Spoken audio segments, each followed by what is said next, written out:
8:32 de la mañana, ya estamos con nuestra primera invitada, Andrea Bernal, reconocidísima periodista, además amiga de esta casa. Un gusto, Andreita, tenerte con nosotros. Andrea, cuéntanos para nuestro público, ¿quién es Miguel Uribe Turbay, que fue objeto de este atentado tan grave en la República de Colombia, para darle contexto? Carlos, ¿qué tal? Buenos días. Bueno, Miguel Uribe Turbay es un senador electo, es un senador de la República, es un precandidato presidencial por el Centro Democrático. El Centro Democrático es el partido del expresidente Álvaro Uribe, y digo precandidato porque hay otros precandidatos dentro de ese partido, y tenían en estos meses o días que decidir quién, si por medio de encuesta o votación dentro del partido, unas internas, quién sería el candidato final. Así que él era un precandidato, pero estaba ya en su campaña. Además es hijo de Diana Turbay, la periodista que fue secuestrada en los 90 por Pablo Escobar, y después, en un intento fallido de sacarla del secuestro, fue asesinada por el narcotráfico, por Pablo Escobar, en el 91. Así que Miguel perdió a su mamá cuando él tenía 4 años, y también Miguel Uribe Turbay es el nieto del expresidente Turbay, que gobernó Colombia en la época de los 80. Así que con ese contexto, y siendo el sábado en horas de la tarde, él estaba haciendo uno de sus recorridos por el occidente sur de la ciudad, y recibió 3 disparos, 2 entre la nuca y la cabeza, han dicho, y otro en la parte de una pierna. Y el último parte que tenemos esta mañana a las 7 de la mañana de la situación de Miguel es que continúa en estado crítico y ha tenido escasa respuesta a las intervenciones y a los manejos médicos realizados. Su esposa, en una publicación de Instagram, ha dicho que se necesita un milagro. Andrea, ¿qué se sabe a esta hora de este chico menor de edad que fue quien actuó, quien disparó? Claramente aparece hasta en las imágenes. ¿Qué se sabe del teléfono de este chico, que anoche había una polémica, que había desaparecido el teléfono, lo cual resulta increíble porque ahí podían haber información? ¿Qué es lo que se sabe de quiénes son los verdaderos autores de este intento de asesinato? Pues de los verdaderos poco. Hay un menor detenido de 15 años, que es el que se lo ve en la foto, quien dispara, 14, 15 años. En este momento hay una rueda de prensa justamente de la Fiscalía. Aquí tengo algunos apartes. Está la Fiscalía, el director de la Policía. El director de la Policía reafirma su teoría de que en el sitio no existía un celular y que el celular no está en la investigación. Es decir, no han encontrado un celular todavía. La fiscal general confirma que minutos antes del atentado el joven sí tenía un celular, por lo que se abre una investigación para determinar quién tiene en estos momentos ese celular. La policía revela que esa arma con la que se le disparó a Miguel Uribe fue comprada en el 2020. Esto es una locura, en Arizona, en Estados Unidos. Se busca determinar cómo llega esa arma a Colombia, y el menor va a ser presentado ante un juez y será protegido y cuidado en el búnker de la Fiscalía, donde se va a acondicionar un lugar específico para cuidarlo, y en estos momentos es un testigo protegido. Eso es lo que está diciendo la Fiscalía en estos momentos. Está con la policía haciendo una rueda de prensa de cómo va la investigación. Andrea, muy buenos días. Alfonso Harp te saluda. Un gusto verte y conversar, aunque sea por este triste episodio. Lo que Colombia necesita en ese momento, cuando estaba diciendo esa frase, y obviamente iba a desarrollar el concepto, es silenciado Uribe. En ese momento caen las balas contra este político. Hay unos videos, Andrea y amigos oyentes, en donde sale una señora que habla con este chico, el que dispara, y ella se ha presentado a la Fiscalía. Ella puede, y me gustaría saber, Andrea, si hay información al respecto, quién es esta señora, por qué sale hablando con este asesino, este sicario juvenil. Pero por sobre todas las cosas, Andrea, yendo un poco a los antecedentes de magnicidios pasados, hasta ahora es tentativa de magnicidio, porque todavía está viva la víctima, esperemos que continúe viva, aunque desgraciadamente por los pronósticos la cosa es muy difícil, y aún sobreviviendo su estado va a quedar muy complicado. Pero lo más importante de todo es qué decía él, por qué se ganó este tipo de enemigos. Porque, por ejemplo, cuando mataron a Galán, Galán era un enemigo declarado del cartel de Medellín. Cuando mataron a Villavicencio, Villavicencio era un enemigo declarado de la mafia de Petroecuador y mafias políticas en general.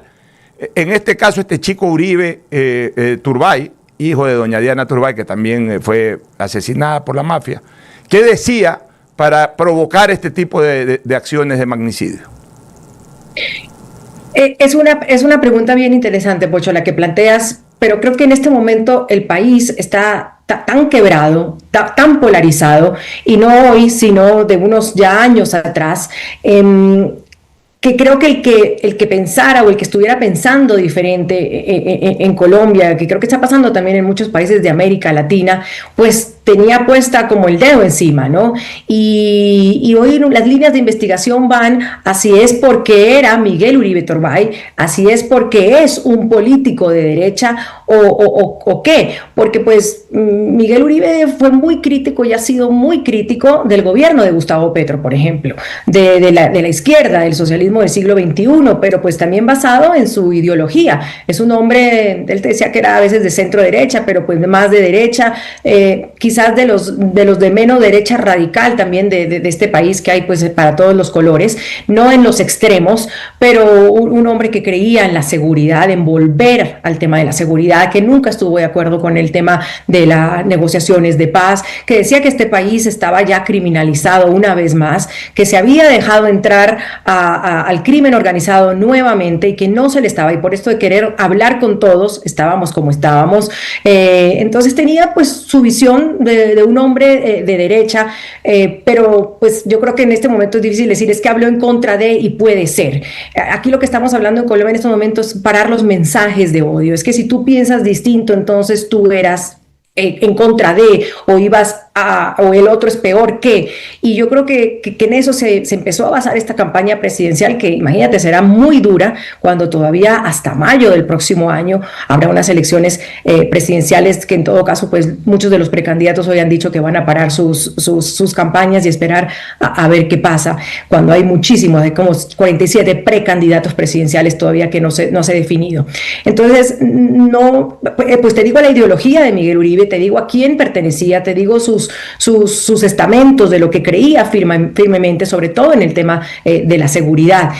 Ahora, lo que tú dices de esta señora que habla con el muchacho, hay ya la fiscalía diciendo que descarta participación en el atentado de esta señora, se llama Sandra Castillo, porque ella misma el domingo, entiendo, se encontró hablando, se presentó voluntariamente a la fiscalía con un abogado, le practicaron un interrogatorio, la señora que ustedes ven en esa foto hablando con el muchacho, y pues parece que era alguien que estaba ahí, que le preguntó algo, y la misma fiscalía descarta participación de estas personas. Han hecho más de 85 entrevistas a esta hora, ha dicho la fiscalía, entre escoltas, personas que estaban ahí, acompañantes, etcétera. Andrea, buenos días. María Sol Pons te saluda. Con respecto digamos, del contexto en el que sucede esta tragedia, el presidente Gustavo Petro venía en franco declive de su imagen, las denuncias acerca de los problemas que le aquejan, sus acciones, sus hábitos, sus adicciones, y luego las tristes e indignantes declaraciones posterior al atentado a Miguel Uribe Turbay. ¿Cómo ha reaccionado, digamos, el Centro Democrático, los otros partidos con respecto de la actitud de Petro, y cuál es la línea formal de su gobierno, siendo que a veces él declara unas cosas y su gobierno actúa para hacer una especie de control de daños? ¿Nos puedes comentar un poco al respecto? Lo primero es que a las 7:30, el atentado fue más o menos a las 6, 5 y pico de la tarde, el sábado, a las 7:30 se anunció una locución presidencial.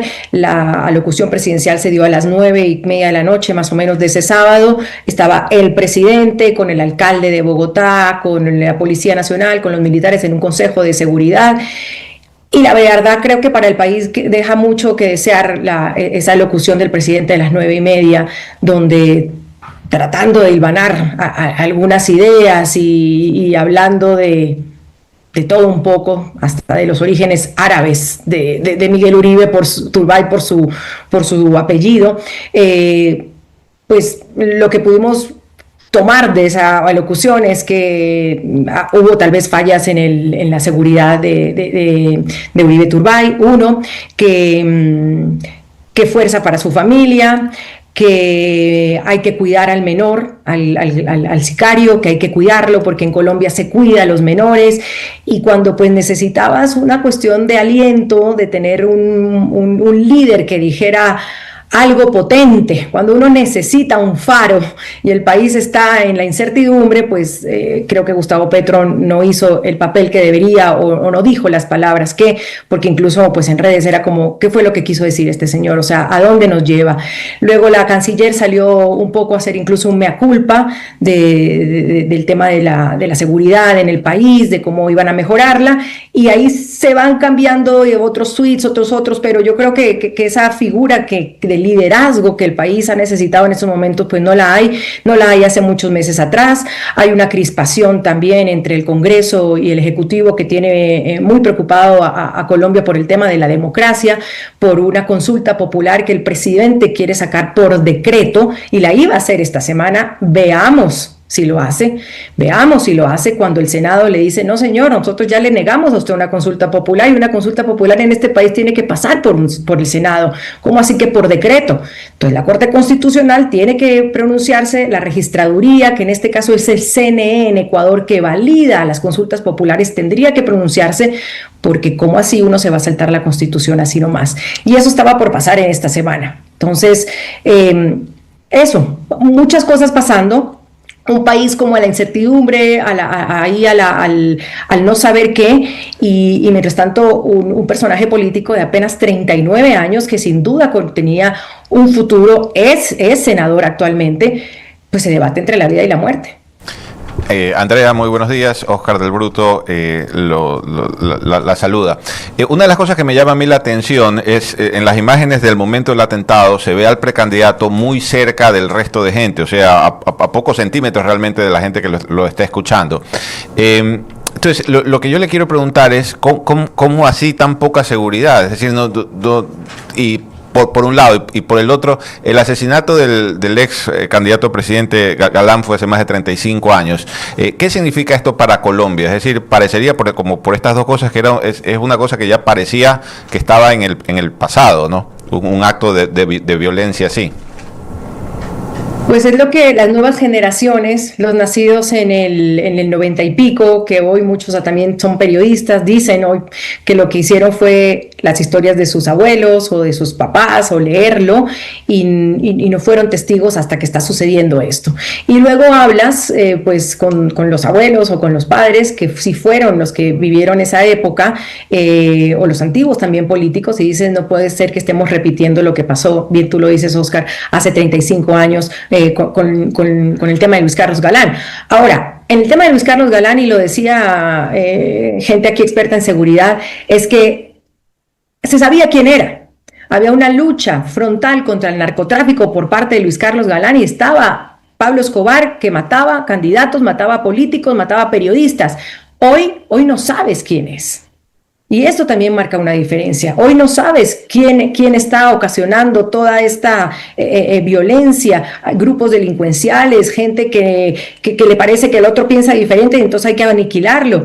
Eso uno. Y el tema pues de la seguridad, habrá que ver en qué termina, porque incluso Miguel Uribe es senador, entonces tenía una seguridad extra que la que puede tener cualquier precandidato presidencial, que no es. Entonces tenía ya un esquema de seguridad importante. Sabemos que había pedido adicional para viajar un esquema de seguridad que la UNP, que es la Unidad Nacional de Protección aquí en Colombia, que se ocupa de la seguridad de políticos, de funcionarios, de gente que está amenazada, y se la habían negado.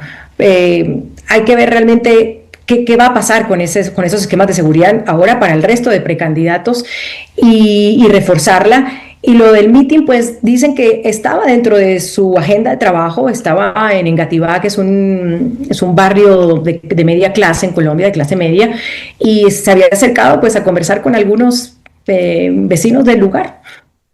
Andreita, sabemos que estás con el tiempo un poco complicado. Una última pregunta, a tu ojo político, ¿cómo va a impactar este atentado en la campaña futura presidencial? En este momento te digo que hay mucho silencio. Yo creo que se van a reestructurar un poco esas fuerzas porque tanto todos los partidos políticos, incluyendo el de Gustavo Petro, el pacto histórico, han rechazado lógicamente el atentado, han pedido reforzar la seguridad, no volver a los años oscuros de Colombia, eso uno, entonces ahí hay una unión, digámoslo así, pero por el otro lado es qué va a hacer la derecha, que se lo viene pidiendo hace tiempos aquí en Colombia, es cómo se van a unir, van a dejar los egos atrás y van a sacar un candidato propio. ¿Qué papel va a jugar el centro? Mucho se hablaba que el centro podría empezar a jugar un papel importante antes del atentado, ojo, porque decían el país necesita tranquilidad, no queremos más esos tweets a la medianoche, a las 3 de la mañana, culpándonos a todos, estos ismos, radicalismos, y entonces era un momento importante para el centro, y ahí se empezó a meter gente conocida, exalcalde de Medellín, Sergio Fajardo, posiblemente la exalcaldesa de Bogotá, Claudia López, pero pasa esto y volvemos un poco, ustedes que son los politólogos, a decir, quizás la gente dice, no, necesitamos nuevamente el extremo. ¿Y cuál será el extremo? También una derecha radical que diga, tenemos que recuperar la seguridad como sea. Bueno, eso puede ser lo que empiece a suceder, que el centro que veíamos como una luz de nuevo, digan, no, vamos a los ismos y no sé qué tan bueno sea eso para nuestros países. Gracias, Andrea, te dejamos para tu despedida y estaremos atentos a todas las noticias. Te agradecemos mucho por tu tiempo.